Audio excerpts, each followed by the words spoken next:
हरे Krishna Krishna conscious books YouTube channel में आपका स्वागत है। हम रीड कर रहे हैं श्रील प्रभुपाद लीलामृत का द्वितीय भाग। हम रीड कर रहे हैं चैप्टर नंबर 40, जो हम यहाँ भी कंटिन्यू करेंगे। प्रभुपाद ने इस बात पर भी बल दिया कि सभी भक्तों को उनकी पुस्तकों का नियमित अध्ययन करना चाहिए। उनकी पुस्तकें केवल जन साधारण के लिए नहीं थी, भक्तों को भी उन्हें अनिवार्य रूप से पढ़ना चाहिए और उनके बारे में जानना चाहिए, अन्यथा वे प्रचार कैसे करेंगे। लॉस एंजलिस के मंदिर कक्ष में प्रभुपाद भक्तों से प्रतिदिन श्रीमद् भागवतम के एक श्लोक का अनुसरण करते हुए उच्चारण और पाठ करवाते थे। तब एक एक भक्त बारी बारी से उस श्लोक का पाठ करता था और अन्य भक्त सामूहिक रूप से उसका अनुकरण करते थे। हृदयानंद गोस्वामी। जब 1972 ईस्वी सन में प्रभुपाद लॉस एंजलिस आए तो उन्होंने भागवतम की कक्षा आरंभ की, जहाँ प्रत्येक व्यक्ति संस्कृत का पाठ करता था। इसका एक असर यह हुआ कि भक्त अधिक गंभीर और शिष्ट हो गए। उस समय अमेरिका में जंगलीपन बहुत था। संकीर्तन दल हर तरह के जंगली कार्य कर रहे थे। वे रात भर बाहर घूमते रहते थे, कहीं भी सो जाते थे, कुछ भी खा लेते थे। पहले मंदिर कुछ निष्क्रिय थे और वास्तव में कुछ नीरस भी, क्योंकि भक्त अधिक पुस्तकों का वितरण नहीं कर रहे थे। और जब संकीर्तन कुछ गंभीर और तेज होने लगा, तभी प्रभुपाद का आगमन हुआ और उन्होंने संस्कृत मंत्रों के उच्चारण का अक्षर समावेश कराया और भक्तगण नियमित अधिक गंभीर और औपचारिक कार्यक्रम का अनुपालन करने लगे। 1 जून को प्रभुपाद ने लॉस एंजलिस में से मैक्सिको नगर के लिए प्रस्थान किया। उन्होंने कहा कि वे कुछ सप्ताह बाद वापस आएंगे। प्रभुपाद ने मैक्सिको नगर में 3 दिवसीय गहन व्याख्यान अभियान चलाया। नेशनल यूनिवर्सिटी ऑफ मैक्सिको, मैसोनी क्लास और थियोसॉफिकल सोसाइटी में उनके व्याख्यान हुए और वे एक टेलीविजन कार्यक्रम में सम्मिलित हुए, जिसे कोई 3 करोड़ लोगों ने देखा।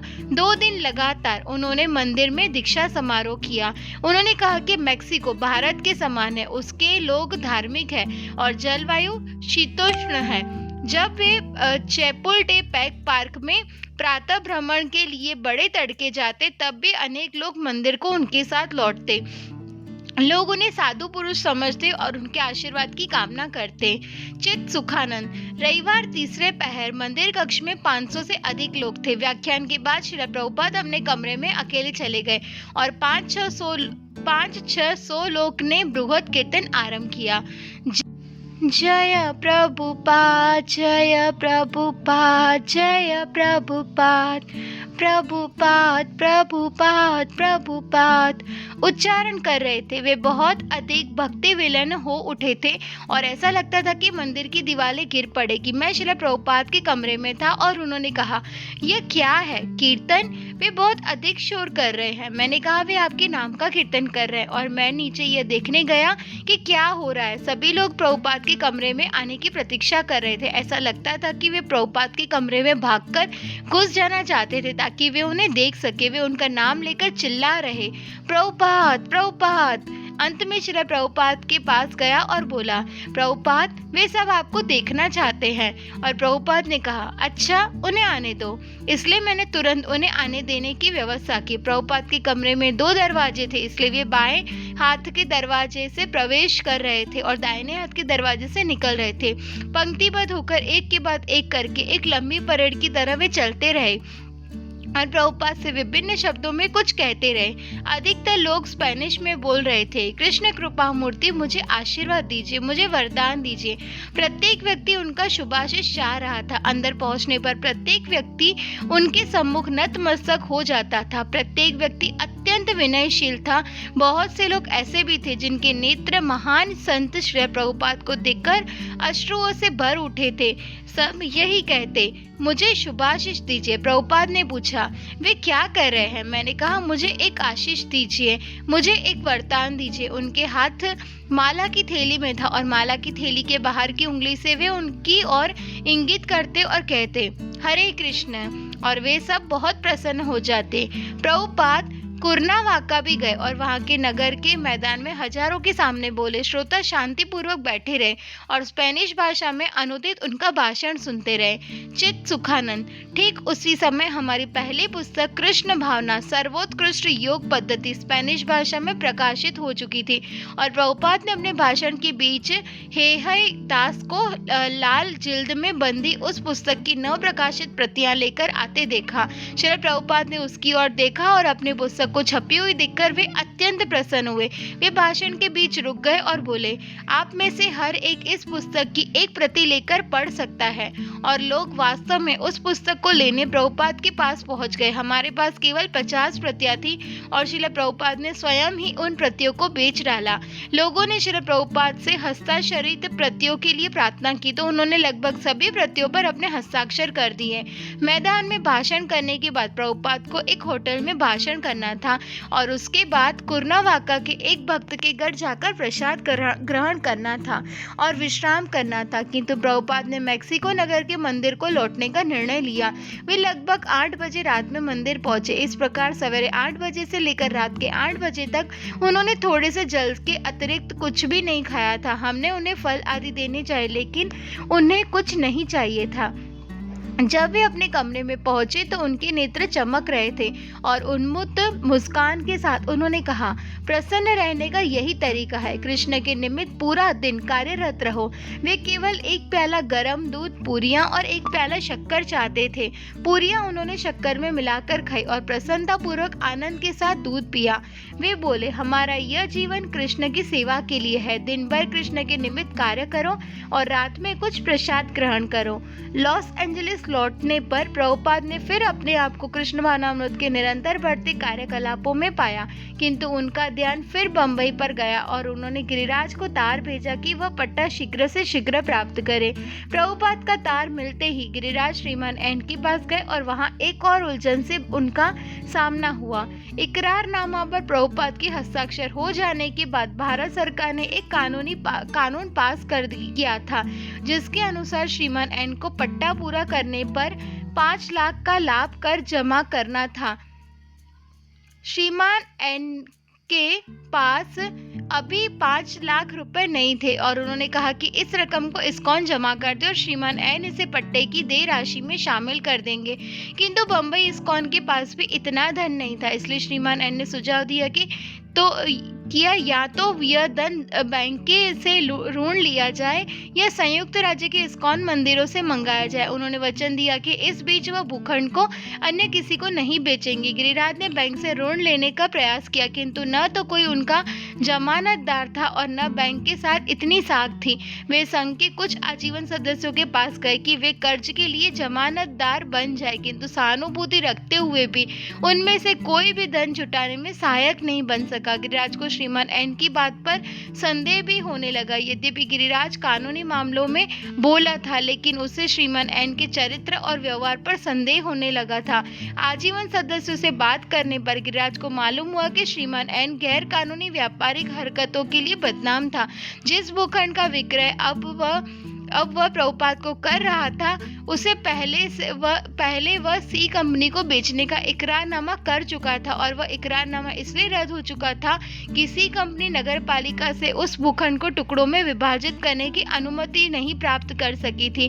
श्रीमान एन के भूखंड बेचने की शर्तों में एक शर्त यह भी थी कि सी कंपनी भूखंड का उपयोग करने के लिए सरकारी अनुमति प्राप्त करे। कुछ व्यवसायियों के कथानुसार जिनसे गिरिराज से बात हुई, श्रीमान एन ने अपने राजनीतिक संबंधों से नगर पालिका को सी कंपनी के प्रतिकूल प्रभावित कर लिया था। श्रीमान एन ने सहायक होने का दिखावा किया था। उसने सस्ते दाम पर भक्तों को भूखंड दे दिया था और उसे साफ करने के लिए मजदूर भी दिए थे। श्रीमान एन प्रायः प्रभुपाद की कक्षाओं में भी जाती थी, किंतु श्रीमान एन के व्यवहार में कई विरोधाभास भी थे। डाक द्वारा इन सारी समस्याओं से अवगत होने पर प्रभुपाद को लगा कि इसका समाधान संभव है। यदि सरकार की ओर से टैक्स लगाया गया था तो भक्तों को उससे निपटना था और बैंक से ऋण का भी प्रयास करते रहना था। श्रीमान एन निश्चित रूप से चालबाज था, किंतु प्रभुपाद का मत था कि इस्कॉन की स्थिति मजबूत थी। गिरिराज को श्रीमान एन से घबराए बिना डटे रहना चाहिए। प्रभुपाद ने गिरिराज को श्रीमती मोरारजी और अन्य समर्थकों से वित्तीय सहायता के लिए मिलने को लिखा। यह संसार में अपने ढंग का बेजोड़ मंदिर है और यदि अमेरिकी और यूरोपियन लड़के और लड़कियों के रूप में तुम लोग श्रेष्ठ व्यवस्थापक होने की आश्चर्यजनक योग्यता का परिचय दोगे तो वे तुम पर विश्वास करने में नहीं हिचकेंगे। इसलिए इस विशाल कार्य में तुम सबसे परस्पर सद्भावना और सहयोग का होना आवश्यक है। मेरे मन में हमेशा ही जुओं के भूखंड का ध्यान रहता है और मैं चाहता हूँ कि ये सारे संसार के अनुकरण के लिए आदर्श बने और कृष्ण भावना भावित समुदाय के शुद्ध दृष्टांत के रूप में लोग तुम्हारा सम्मान करें। पोर्टलैंड, ओरेगन, जून 8, 1972।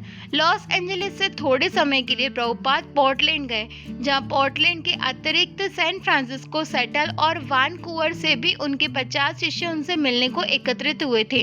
पोर्टलैंड से वे कार द्वारा यूजिन गए, जहां उन्होंने अधिकांशतः हिप्पियों की एक श्रोता मंडली के सामने एक बड़े हाल में व्याख्यान दिया। संयुक्त राज्य के प्रत्येक मंदिर के लोग चाहते थे कि श्रील प्रभुपाद उनके यहाँ पहुंचे और यद्यपि प्रभुपाद सभी जगह नहीं पहुंच सकते थे, किंतु थोड़े समय के लिए वे सुदूर स्थानों में भी पहुंचने और व्याख्यान देने को सदैव तत्पर रहते थे। कभी कभी वे अपने पर्यटन सचिव से कहते थे कि उनके शिष्यों को प्रचार कार्य संभाल लेना चाहिए, किंतु तभी व्याख्यान का कोई अवसर आ जाता जो उत्साही भक्त मंडली द्वारा समर्थित होता और प्रभुपाद उसके लिए जाने की अपनी सहमति देकर लोगों को आश्चर्यचकित कर देते। लॉस एंजलिस में 4 दिन रहने के बाद प्रभुपाद 1 सप्ताह के लिए न्यूयॉर्क गए और वहां से 2 सप्ताह के लिए लंदन चले गए। लंदन में बरी प्लेस मंदिर में जॉर्ज हैरिसन और रविशंकर उनसे कई बार मिलने आए। जब जॉर्ज हैरिसन ने उनसे पूछा कि क्या मैं अपने सिर के बाल मुंडवा दूं और अन्य शिष्यों की तरह बन जाऊं, तो प्रभुपाद ने कहा कि तुम एक गायक बने रहो। उन्होंने उसे याद दिलाया, यदि तुम लोगों से हरे कृष्ण जपने को कहोगे तो वे वैसा करेंगे। जुलाई 20, इंग्लैंड से प्रभुपाद पेरिस गए, जहां लक्सेमबर्ग गार्डन्स में उन्होंने खुले आम दीक्षा समारोह संपन्न किया। उसे देखने के लिए सैकड़ों लोग इकट्ठे हो गए थे, जिनमें अधिकतर निकट के विश्वविद्यालय के उग्र सुधारवादी छात्र थे। प्रभुपाद ने अपना व्याख्यान इस कथन से आरंभ किया, आपका इतिहास फ्रांसीसियों का इतिहास क्रांति का इतिहास है, क्योंकि आप जीवन को अधिक अच्छा बनाने की ओर उन्मुख है। जब इन शब्दों का अनुवाद फ्रेंच भाषा में किया गया तो छात्र प्रसन्नता से झूम उठे और तालियां बजाने लगे। प्रभुपाद ने आगे कहा, अतः आपको इस कृष्ण भावनामृत के संबंध में जानना चाहिए। अपने मूल भगवत चेतना को पुनर्जीवित करने के लिए यह एक क्रांतिकारी आंदोलन है। जर्मनी से लगभग 30 भक्त पेरिस आए थे और उनमें से अधिकतर ने तथा इंग्लैंड, एम्स्टर्डम और पेरिस के अनेक शिष्यों ने लक्समबर्ग गार्डन्स में उस दिन दीक्षा ग्रहण की। पेरिस में प्रभुपाद ने बंद कमरे में भी एक 4 दिवसीय उत्सव में भाग लिया, जहां उन्होंने प्रसन्नतापूर्वक व्याख्यान दिए और हर रात कीर्तन का नेतृत्व किया। जुलाई 26, एम्स्टर्डम में प्रभुपाद ने भगवान जगन्नाथ, भगवान बलराम और सुभद्रा के अर्च विग्रहों की स्थापना की और वोंडेल पार्क में हजारों हिप्पियों के सन्मुख भाषण दिया। एक दिन वोंडेल पार्क में एक भक्त जन समूह को संबोधित कर रहा था कि प्रभुपाद ने अचानक अपने भक्तों को रुक जाने को कहा। वे बोले, ये लोग निकम्मे हैं, केवल कीर्तन करो। बाद में उन्होंने पश्चिम के एक शिष्य को लिखा, हम देख रहे हैं कि यूरोप में अनेकानेक हिप्पियों को भौतिक जीवन से घृणा हो गई है, किंतु उनका इतना पतन हो चुका है कि अब वे हमारे दर्शन को भी सुनने को तैयार नहीं है। वे केवल हमारा मजाक उड़ाते हैं। अतः हमारे भक्तों को इतना ज्ञात होना चाहिए कि वे उनके संदेहों को मिटा सके, ताकि वे कृष्ण भावनामृत में तल्लीन हो सके। जहाँ तक जन सामान्य है और विशेषकर हिप्पियों में प्रचार करने का प्रश्न है, अच्छा यह होगा कि ऊंचे दर्शन की बातें न की जाए और उनमें किसी तरह हरे कृष्ण मंत्र का गान कराया जाए, और यदि उनमें से कोई कुछ जानने को उत्सुक हो तो वह हमारी पुस्तकों में से कोई एक पुस्तक खरीद सकता है। यदि वे हमारे साथ कीर्तन कर सके तो उससे उन्हें सहमति मिल जाएगी। जुलाई 29, एडिनबर्ग में प्रभुपाद से भेंट वार्ता करने स्कॉटलैंड के विभिन्न समाचार पत्रों के करीब 1 दर्जन संवाददाता आए। किशोर, एडिनबर्ग बहुत घुटन भरा, अहंकारी और परंपराओं में डूबा स्थान है, किंतु प्रभुपाद संवाददाताओं के प्रति बहुत स्नेहपूर्ण और विनम्र रहे। उन्होंने बड़ी प्रशंसा की कि यह कितना सुंदर देश है, एडिनबर्ग कितना अच्छा स्थान है और यहाँ कितने सुंदर भवन है। और उन्होंने पूछा, यहाँ 2 कॉलेज हैं? हाँ हाँ, 2 कॉलेज, बड़े गर्व से संवाददाताओं ने कहा। तब तो आपके यहाँ बहुत से विद्यार्थी होंगे, प्रभुपाद ने कहा। वो बोले, हाँ हाँ। प्रभुपाद ने कहा, एडिनबर्ग बहुत संपन्न नगर है? वे बोले, हाँ हाँ, बहुत संपन्न और धनी नगर। तब प्रभुपाद ने कहा, आपके यहाँ इतने अधिक विद्यार्थी है, इतने सारे सुंदर सुंदर बड़े बड़े भवन हैं, सुख और उपयोग की इतनी सारी सुविधाएं हैं। संवाददाता इन सब से सहमत हो गए। हाँ हाँ, हमारे पास ये सब कुछ है। तब प्रभुपाद ने उन पर सीधी दृष्टि डाली और कहा, तो आपके विश्वविद्यालय इतने सारे हिप्पी क्यों पैदा कर रहे हैं? वे एक दूसरे को देखने लगे और उनमें से कोई उत्तर न दे सका। और तब प्रभुपाद ने समझाना आरंभ किया कि केवल भवन बनाकर समाज लोगों को आनंद या संतोष नहीं दे सकता। ये सब पत्थर और खिड़कियां हैं, इनमें आनंद कहाँ है? ग्लासगो में वुडसाइड हॉल में प्रभुपाद ने लगभग 1000 लोगों के सामने भाषण दिया। किशोर प्रभुपाद मंच पर अपने व्यासासन पर बैठे थे। श्रोता मंडली बहुत विशाल थी। लोग बारजे यानी बालकनी में भी नहीं समा रहे थे। जब प्रभुपाद वहां पहुंचे तो छात्रों ने उनका स्वागत पॉप स्टार के रूप में किया। वे तालियां और सीटियां बजाने लगे। प्रभुपाद ने भगवत गीता के मूल विज्ञान पर तुरंत अत्यंत गंभीरता पूर्वक अपना व्याख्यान आरंभ कर दिया कि अर्जुन किस प्रकार अपने मित्रों और संबंधियों का वध करके सफल भक्त बने थे। व्याख्यान के अंत में मुझे डर था कि लोग इतने गंभीर व्याख्यान को समझ सकेंगे या नहीं, किंतु लोग प्रसन्न थे और तालियां बजाने लगे थे। जब प्रश्नोत्तर काल आया तो एक व्यक्ति एकदम हॉल के पीछे से चलकर सीधे मंच के पास आकर खड़ा हो गया और प्रभुपाद को देखने लगा। कुछ देर तक अभिमान पूर्ण शब्दों में वह कहता गया, मैं यह हूँ, मैं वह हूँ, और अंत में बोला, मैं भगवान हूँ। इसके संक्षिप्त आत्मा लाभ का यही निष्कर्ष था। पूरी जनमंडली स्तब्ध थी और मैं सोच रहा था अब आगे क्या होने वाला है। प्रभुपाद केवल देखते रहे और उन्होंने सप्ताह को कुछ मिनट तक और बने रहने दिया। उसके बाद वे बोले, तो तुम भगवान हो, क्या तुम्हें और कुछ नहीं कहना है?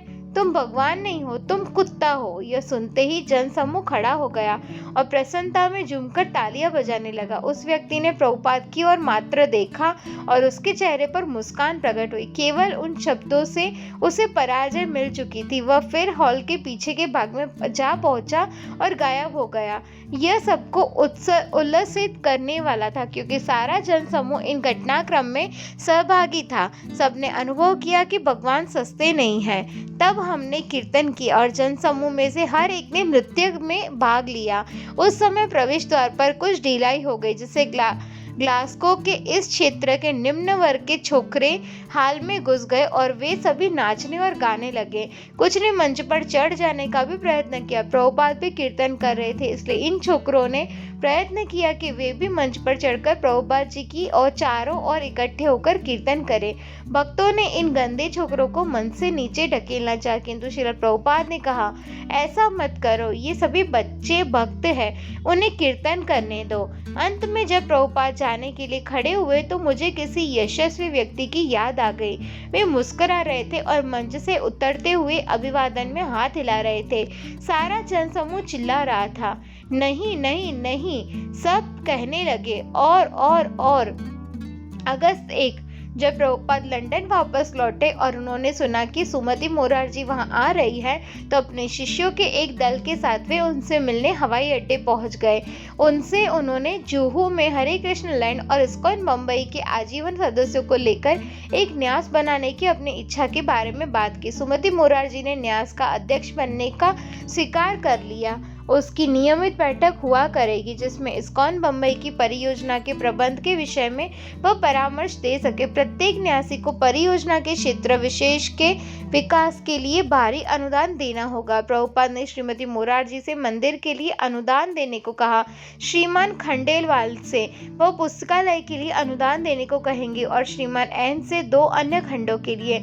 यह बात कि श्रीमान एन ने अभी तक पट्टा संपन्न नहीं किया था, प्रभुपाद की चिंता का कारण बनी रही और उनके मन में श्रीमान एन के इरादे और गिरिराज की योग्यता के बारे में संदेह होने लगा। यदि बाधा केवल 5 लाख के टैक्स के कारण थी तो प्रभुपाद गिरिराज को पहले ही आदेश दे चुके थे कि वह इस्कॉन के धनाढ्य मित्रों से मिले और ऋण की व्यवस्था कर ले। फिर कठिनाई किस बात की थी? किंतु गिरिराज के पत्रों से तो ऐसा लगा था कि इस प्रकार का समाधान असंभव था। 27 अगस्त को प्रभुपाद ने गिरिराज को तार भेजा। क्या पट्टे पर हस्ताक्षर हो गए हैं? यदि नहीं तो शीघ्रता करें और विवरण तार से भेजे।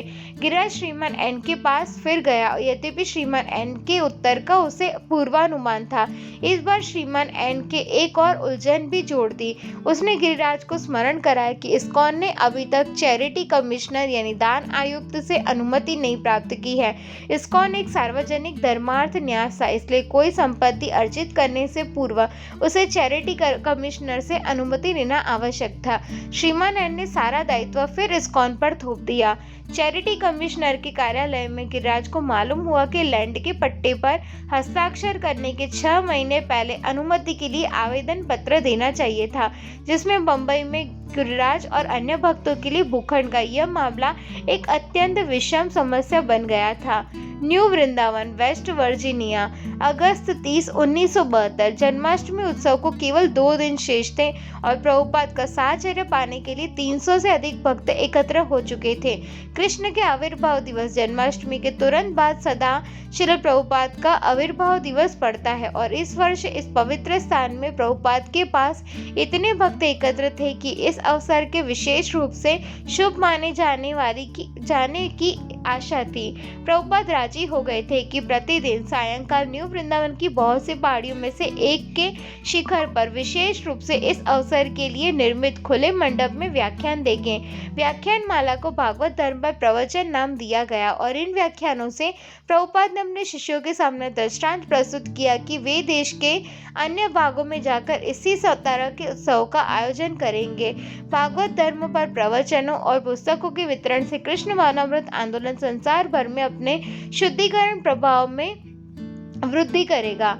इन दिनों प्रभुपाद न्यू वृंदावन के जंगलों में लकड़ी के बने एक घर में रहते थे। वे नियमित रूप से अभ्यागतों से मिलते थे और संध्या समय व्याख्यान देते थे। प्रतिदिन संध्या समय मंडप में व्याख्यान देने के पूर्व भक्तजन कीर्तन करते थे और पालकी में बैठाकर प्रभुपाद को लंबी ढालू पहाड़ी पर चलने ले जाते थे और बाद में जब वे उन्हें नीचे वापस ले आने लगते थे तो लालटेन और टॉर्च लिए हुए शिष्य उन्हें घेरे हुए और कीर्तन करते हुए साथ चलते थे। सुरेश्वर मंडप से मंदिर का मार्ग नीचे की ओर चक्करदार था। मैं वहां गोधूली में पहुंच गया और देखा कि प्रभुपाद अपनी पालकी में बैठे प्रसन्नतापूर्वक भक्तों के सागर में संतरण कर रहे हैं। सैकड़ों भक्त तुमुल कीर्तन करते हुए उनके साथ चल रहे थे और लोग के चलने के कारण सर्वत्र धूल छा रही थी। दृश्य बहुत ही शानदार लग रहा था, मानो किसी महाकाव्य के 10 कमांडमेंट्स अथवा एग्जोट्स जैसे चलचित्र का कोई वृहद दृश्य हो। इस दृश्य इससे भी बढ़कर लग रहा था क्योंकि यह आध्यात्मिक था। जैसे जैसे प्रभुपाद की पालकी नीचे की ओर बढ़ती जा रही थी वे धूली में अचानक गिर गया। सब कुछ निरंकुश था किंतु था भक्ति भावित। बट्टू गोपाल एक छोटी सी पालकी थी जिसे 4 लोग उठाए हुए थे। प्रभुपाद के पकड़ने के लिए उसमें कुछ रस्सियां थी और प्रभुपाद के लिए उसमें यात्रा करना कोई सुखद न था किंतु दृश्य अपूर्व था। भक्त टॉर्च, इलेक्ट्रिक टॉर्च, मशाल और लालटेन लिए चल रहे थे और उनके पीछे प्रभुपाद की पालकी थी जो उस पगडंडी पर नीचे उतर रही थी। सैकड़ों शिष्य उन्हें घेरे हुए थे और कीर्तन का निनाद उठा रहे थे। मैं बराबर प्रयत्न करता रहा कि प्रभुपाद के निकट पहुंच सकूं और उनकी झांकी प्राप्त कर सकूं। जानवा देवीदासी हम अंधेरे में ढालू पहाड़ी पर भक्तों की नदी के तुमुल कीर्तन के मध्य नीचे की ओर भाग रहे थे। ऐसा लगता था कि हमारे पैर जमीन पर नहीं पड़ रहे हैं। करीब आधे रास्ते के बाद में मैं पालकी के पास पहुंची। तब मैंने अनुभव किया कि श्री प्रभुपाद के निकट होने का अर्थ भौतिक निकटता से नहीं कहीं अधिक है और उनसे दूरी कम करने के लिए मुझे कृष्ण भावनामृत के प्रति और अधिक गंभीर बनने की जरूरत है। जन्माष्टमी की रात में प्रभुपाद मंदिर गए और Krishna the supreme personality of godhead यानी लीला पुरुषोत्तम भगवान कृष्ण से भगवान कृष्ण के जन्म के विषय में वाचन सुना। लगभग 2 बजे उन्होंने देखा कि कुछ भक्त झूल रहे हैं। उन्होंने मुस्कुराते हुए कहा, तुम लोग थक गए हो और कार्यक्रम समाप्त कर दिया जाए। ऐसे विशाल उत्सव के मध्य भी प्रभुपाद बम्बई के भूखंड से संबंधित संघर्ष में फिर निमग्न हो गए। गिरिराज से एक पत्र प्राप्त हुआ जिसमें 5 लाख कर चुकाने के लिए ऋण प्राप्त करने में उसकी विफलता और सरकार द्वारा अनुमति देने से इनकार का वर्णन था। गिरिराज ने अपने इस संदेह का भी उल्लेख किया था कि श्रीमान एन चैरिटी कमिश्नर के निर्णय को प्रभावित कर रहा था। प्रभुपाद के पास क्रय पत्र की एक प्रति थी और उन्होंने सावधानीपूर्वक उसका अध्ययन किया। उनका निष्कर्ष था कि उनकी स्थिति मजबूत थी क्योंकि इकरारनामा के अनुसार जमीन पर उनका कब्जा था। वायदे के अनुसार उन्होंने 2 लाख का भुगतान कर दिया था, किंतु श्रीमान एन ने पट्टा नहीं लौटाया था।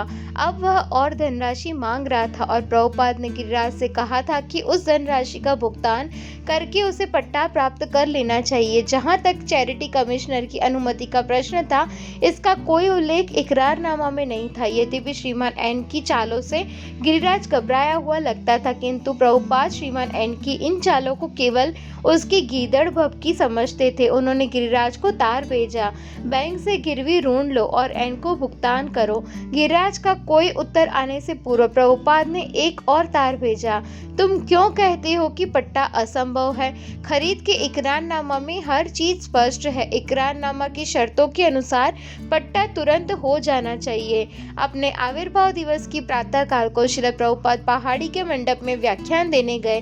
ग्रीष्म ऋतु के अंतिम दिनों का यह एक बहुत सुंदर प्रातःकाल था। प्रभुपाद राधा दामोदर और भगवान जगन्नाथ के अर्च विग्रह की बगल में एक लाल रंग के व्यास आसन पर बैठ गए। उनके सैकड़ों शिष्यों के अतिरिक्त वहां सैकड़ों अतिथि भी उपस्थित थे। सब मिलाकर वहां करीब 1000 लोग एकत्र थे। यह उत्सव हरे कृष्ण आंदोलन का एक उल्लेखनीय प्रदर्शन था। उसका समाचार प्रसारित करने के लिए उस समय वहां न्यूयॉर्क टाइम्स तथा अन्य समाचार पत्रों के संवाददाता एवं टीवी फिल्म के लोग मौजूद थे। प्रभुपाद ने यह कहकर अपना व्याख्यान आरंभ किया कि यद्यपि भक्तों द्वारा उनके अपने आध्यात्मिक गुरु की उपासना से किसी दर्शक को गलतफहमी हो सकती है, किंतु किसी को यह नहीं समझना चाहिए कि आध्यात्मिक गुरु स्वयं को भगवान के रूप में प्रस्तुत कर रहे हैं। प्रभुपाद ने आध्यात्मिक गुरु की तुलना एक टैक्स कलेक्टर से की। जिस प्रकार एक टैक्स कलेक्टर राजा के नाम पर कर की उगाही करता है, उसी तरह आध्यात्मिक गुरु भगवान कृष्ण के नाम पर सम्मान प्राप्त करता है। प्रत्येक व्यक्ति को परमात्मा की सेवा करनी चाहिए और उसको नमन करना चाहिए, और आध्यात्मिक गुरु प्रकट होकर उसके नाम में नमन और आराधना स्वीकार करता है, और परमात्मा आध्यात्मिक गुरु को अर्पित इस सेवा और नमन को स्वयं अपने प्रति अर्पित सेवा और नमन मानता है। प्रभुपाद ने अपना भाषण समाप्त किया और 1.5 दिन के अनाहार व्रत का समापन बढ़िया भोज से हुआ। तब प्रभुपाद अपने छोटे से आवास के पिछले भाग में लौट गए, जहां उन्होंने कुछ भक्तों से वार्तालाप किया। हृदयानंद गोस्वामी प्रभुपाद अपने कमरे के बाहर चटाई पर बैठे मालिश करा रहे थे। अचानक वहां उनकी चटाई के पास बिल्ली के 2 बच्चे आ गए। वे दोनों आपस में लड़ते हुए उलट पलट कर रहे थे। वे ऊपर नीचे लौटकर कुश्ती लड़ रहे थे। मेरे मन में तुरंत आया, ओ ये गंदे हैं, इन्हें दूर भगा देना है। बिल्ली के बच्चे उलटते पलटते प्रभुपाद की चटाई पर आ गए। आपस में लड़ते झगड़ते हुए एक गेंद की भांति उनके पैर पर जा गिरे। प्रभुपाद उनकी ठुड्डू सहलाने लगे। उनकी ठुड्डू सहलाते हुए वे हंसने लगे। तब वे एक तरह की प्रसन्न मुद्रा में मेरी ओर मुड़े और कहने लगे, देखो प्रेम यहाँ भी है। श्रुत कीर्ति मेरे जिम्मे रसोई का काम था, अतः मैं प्रभुपाद की सेवा में बिल्कुल नहीं जा सका। वे वहाँ 1 सप्ताह रहे और इस पूरे समय में मैं उन्हें नहीं मिल पाया। मैं इतना परेशान हो रहा था, मैं इस सारे सेवा कार्य में लगा था और प्रभुपाद से मिलने तक का अवसर नहीं पा रहा था। आधी रात तक केवल भोजन बनाने में व्यस्त रहता था। मुझे बहुत खराब लग रहा था। अतः प्रभुपाद के प्रस्थान के 1 दिन पूर्व कीर्तनानंद स्वामी मेरे पास आए और बोले, तो तुम प्रभुपाद के सेवक बनने जा रहे हो? मैंने कहा, नहीं नहीं, यह तो विस्मयकारी है। नहीं, यह अजीब है। मैं चिंतित हो उठा। तब कीर्तनानंद स्वामी ने कहा, तुम्हें पिट्सबर्ग जाने के लिए कल प्रातः यहाँ से प्रस्थान करना है। मैंने सोचा, ओह यह तो बहुत जल्दी हो गया, मुझे तो इस विषय में कुछ मालूम नहीं था। अगले दिन सवेरे कीर्तनानंद स्वामी मुझे उस फार्म हाउस में ले गए जहाँ प्रभुपाद ठहरे हुए थे। वे मुझे प्रभुपाद के कमरे में ले गए और बोले, ये श्रुत कीर्ति है, यह आपका सेवक बनने जा रहा है। प्रभुपाद ने मेरी ओर देखा और मैंने प्रणाम किया। कीर्तनानंद महाराज ने कहा, प्रभुपाद यह बहुत अच्छा भोजन बनाता है। प्रभुपाद ने कहा, यह बहुत अच्छी बात है। महाराज ने कहा, लेकिन यह मालिश करना नहीं जानता। मैंने जीवन में यह पहले कभी नहीं किया था। और तब प्रभुपाद ने कहा, ठीक है, मालिश तो कोई भी कर सकता है, यह बहुत आसान है। सत्यनारायण, मैं भक्तों के एक दल में था। हमें एक पुरानी बस में देश भर में घूमकर प्रचार करना था। बस में अर्च विग्रह थे, रसोई घर था और स्नान घर था। प्रभुपाद अपने कमरे से बाहर थे। जब हम बस में वहां पहुंचे, जब वे हमारी बस में आए तो हमने उनका स्वागत उसी तरह किया मानो वे एक सामान्य मंदिर में आए हो, और हमने उन्हें चरणामृत दिया। उन्होंने हर चीज का निरीक्षण किया और कहा कि इस तरह की बसें सैकड़ों की संख्या में होनी चाहिए। उनके लिए यह कोई बहुत बड़ी घटना नहीं थी, किंतु उन्होंने इसे सचमुच पसंद किया। सतस्वरूप दास गोस्वामी, मैंने अनेक प्रमुख भक्तों को महत्वपूर्ण कार्यों के लिए प्रभुपाद से मिलने के लिए एक मकान में जाते देखा। मेरे पास कोई ऐसा महत्वपूर्ण कार्य नहीं था जिसके बारे में प्रभुपाद ने पत्रों में जवाब न दे दिया हो। मुझे चिंता होने लगी कि अन्य लोग उनसे मिलने जा रहे हैं, किंतु मैं नहीं जा रहा हूँ। अंत में एक दिन मेरी चिंता इतनी बढ़ गई कि मैंने निर्णय लिया कि मैं कृष्ण कृपा मूर्ति प्रभुपाद से अवश्य मिलूंगा। जब मैं उनके मकान के द्वार पर पहुंचा तो प्रभुपाद के सेवक ने बिना रोक टोक से मुझे अंदर जाने दिया। 1 मिनट में मैंने अपने आप को प्रभुपाद के सम्मुख बैठा पाया। वे मालिश कराने में बैठे थे। मैंने श्री प्रभुपाद को बताया कि मेरे पास उनके पूछने के लिए कोई बहुत जरूरी विशेष प्रश्न नहीं थे, किंतु उनके दर्शनों के लिए मैं व्यग्र था, इसलिए चला आया। प्रभुपाद ने उत्तर दिया कि मुझे चिंताग्रस्त होकर आने की आवश्यकता नहीं थी। उन्होंने कहा कि सभी बातों का उत्तर उन्होंने अपनी पुस्तकों में दे दिया है। सचमुच यह बहुत प्रेरणाप्रद था। एक तरह से वे मुझे बता रहे थे कि एक पुराना शिष्य होने के नाते मुझ में यह विश्वास होना चाहिए कि उनकी पुस्तकें पढ़कर हम सब कुछ प्राप्त कर सकते हैं। चिंतावश हमें अपने में किसी अभाव का अनुभव नहीं करना चाहिए और आवेग के वशीभूत होकर गुरु महाराज के व्यक्तिगत साक्षात्कार के लिए नहीं चल पड़ना चाहिए। किंतु चूंकि मैं उनके सम्मुख उपस्थित था, इसलिए श्री प्रभुपाद ने मुझसे पूछा, तुम क्या कर रहे हो? जब प्रभुपाद ने यह पूछा तो मैंने मन में गहराई से यह भाव उठा लिया कि वे मेरा ठीक आकलन कर रहे हैं और मुझे अल्पबुद्धि वाला मूर्ख आंक रहे हैं। यहाँ मैं संन्यास की दीक्षा अभी अभी प्राप्त कर चुका था और अपने सहायक के साथ उनके सम्मुख उपस्थित होकर उनका ध्यान चाहता था। अब चूंकि मैं उनसे ध्यान की याचना कर चुका था तो उन्होंने एक सर्वेक्षक की दृष्टि से मुझे देखा और अपने प्रश्न से यह संकेत दिया कि कृष्ण भावनामृत के प्रसार के लिए मैं कुछ नहीं अथवा अल्प करता रहा हूँ। मैंने उनसे इस प्रश्न, तुम क्या करते रहे हो, का यही अर्थ लगाया। मैंने उत्तर दिया कि उनके पत्र से प्राप्त निर्देशों के अनुसार मैं अपने क्षेत्र में एक मंदिर से दूसरे मंदिर में जाकर उनकी इस इच्छा की पूर्ति में लगा रहा हूँ कि विद्यार्थी प्रातःकालीन कक्षा में श्रीमद् भागवतम का अध्ययन करें। पहले मुझे पूर्ण विश्वास था कि मैं उनके उन आदेशों का ठीक पालन कर रहा था जो उनके एक पत्र से प्राप्त हुए हैं, किंतु मैं आश्चर्य में पड़ गया जब न्यू वृंदावन में अपने कमरे में वे यह कहने लगे कि मंदिरों में जाना सर्वाधिक महत्वपूर्ण नहीं है।